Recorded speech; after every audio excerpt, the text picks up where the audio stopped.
قرآن مجید فرقان حمید میں ارشاد فرماتا ہے وَلَا تُفْسِدُوا فِي الْأَرْضِ بَعْدَ إِصْلَاحِهَا۔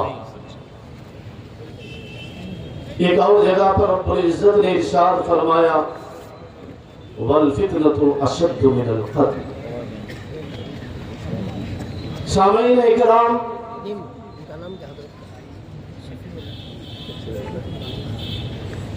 موقع اور عنوان تو یہ ہے جس کو بچہ بچہ جانتا ہے کہ آج حکومت ہند کی جانب سے ہم پر یعنی قوم مسلم پر بہت سارے ایسے کالے قانون نافذ کرنے کی کوشش کی جا رہی ہے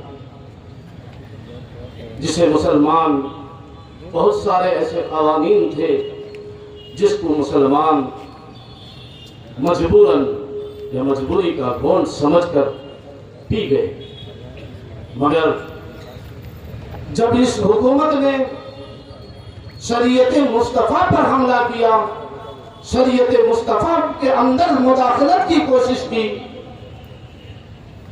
تو مسلمان کی غیرت کبھی یہ گوارا نہیں کر سکتی کہ ہمارے مصطفیٰ صلی اللہ علیہ وسلم کی دی ہوئی شریعت مصطفیٰ یا قانون مصطفیٰ پر ہم آنچ آنے دیں، یہ ہم سے ہو نہیں سکتا۔ دوستو، اسلام اتحاد چاہتا ہے، اسلام فتنے اور فساد کے خلاف ہے۔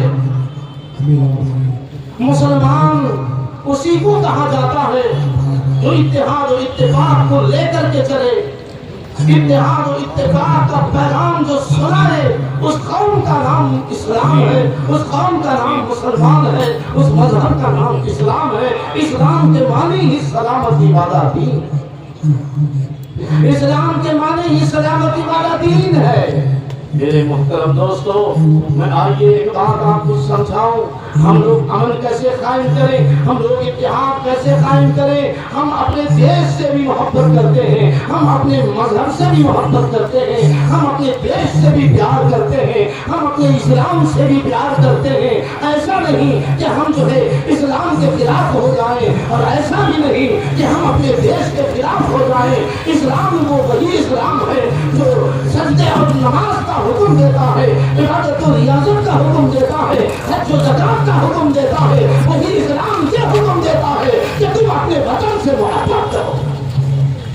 ہم اپنے وطن سے محبت کرتے ہیں، وطن المحبت نصف الایمان، یعنی اپنے محبت، اپنے وطن کی محبت، یہ آدھا ایمان اس کو کہا گیا۔ ہم کبھی جو ہے کسی نہ غیر مسلم سے ہم جو ہے نہ اتفاقی چاہتے ہیں، نہ ہم جو ہے کبھی جھگڑا چاہتے ہیں، نہ کبھی فساد چاہتے ہیں۔ اور پہلگام کے اس شہر میں ان ظالموں نے جو ہندوستانی لوگوں پر، ہندوستانی بھائیوں پر گولیاں چلا کر ان کے سینوں کو چھلنی کر دیا، ان کے جو ہے جسموں کو خون آلود کر دیا، ہم اس کی بھی تہ دل سے نندا کرتے ہیں۔ ایسا شخص مسلمان نہیں ہو سکتا۔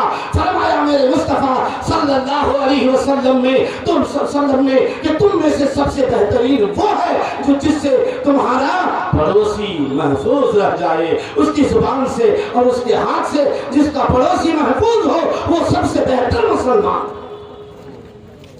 ہم نے پڑوسی ملک سے بھی چھیڑخانی نہیں کی، مگر یہ پڑوسی ملک ہے، نام پاک رکھا ہے مگر کام باطل والا کرتا ہے، گندا کرتا ہے۔ ہم اس گندے کام کی جو ہے اپنے تہ دل سے نندا کرتے ہیں، اس کا رد کرتے ہیں۔ اور اسلام جو ہے کبھی یہ نہیں سکھا تھا کہ شہر کو آئے ہوئے لوگوں پر حملہ کر دو، ریلوے اسٹیشن پر سوئے ہوئے لوگوں پر اسلام کر دو۔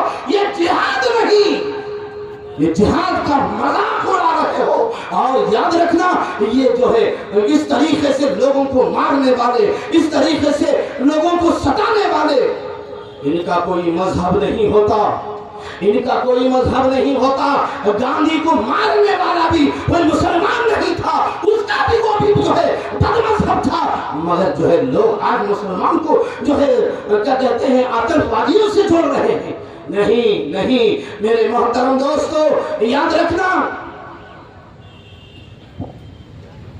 ایک ہندو دھرم کا ایک شاستر ہے، یہ ایک وظیفہ کہنا.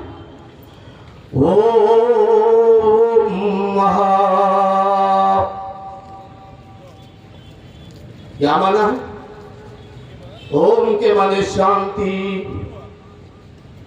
شانتی کے معنی امن. اوم کے معنی شانتی، شانتی کے معنی امن، اور امن سے نکلا بی بی آمنہ کا لفظ آمنہ، اور اسی آمنہ سے صادق الامین محمد رسول اللہ پیدا ہوئے. وہ یہ کہہ رہا ہے کہ آمنہ کے لال ہوں گے جن کا نام محمد رسول اللہ ہوگا، وہ امن کا پیغام لائیں گے. اللہ اکبر. اس محمد رسول اللہ کے ماننے والے کا نام مسلمان ہے، اسی محمد رسول اللہ کے فالو کرنے والے کا نام مسلمان ہے. ہم کبھی جو ہے بدامنی نہیں چاہتے. وَلَا تُفْسِدُوا فِي الْأَرْضِ بَعْدَ إِصْلَاحِهَا. زمین میں اصلاح ہو جانے کے بعد فساد فتنہ مت پھیلا. زمین میں اصلاح ہو گئی. 1947 میں قانون بنا کہ مسلمانوں کو